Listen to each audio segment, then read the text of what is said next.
അർജന്റീനയുടെയും ടോട്ടൻഹാമിൻ്റെയും ഡിഫൻഡറായ Christian റൊമേറോയെ സ്വന്തമാക്കാൻ Inter മിലാന് പുറമെ Atletico Madrid എന്ന സ്പാനിഷ് വമ്പന്മാരും ശ്രമിക്കുന്നുണ്ടോ എന്ന് മാഴ്സ റിപ്പോർട്ട് ചെയ്യുന്നു.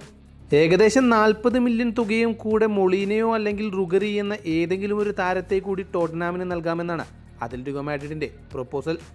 സിമിയോണി എന്ന അത്ലറ്റിക്കോ മാഡ്രിഡിൻ്റെ കോച്ചിന് ക്രിസ്ത്യൻ റൊമേറോയോ വേണമെന്ന് തന്നെയാണ് മാഴ്സ റിപ്പോർട്ട് ചെയ്തിരിക്കുന്നത്. 40 മില്യൺ തുകയ്ക്ക് ക്രിസ്ത്യൻ റൊമേറോയെ സ്വന്തമാക്കാൻ ഇന്റർ മിലാൻ നേരത്തെ തന്നെ ശ്രമം തുടങ്ങിയിട്ടുണ്ട്.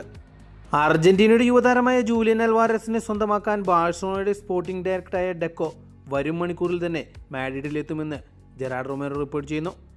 ഈ മീറ്റിംഗ് ജൂലിയൻ അൽവാരസിൻ്റെ ഏജന്റും ഡെക്കോയും തമ്മിൽ നേരിട്ടായിരിക്കുമെന്നാണ് റിപ്പോർട്ടുകൾ.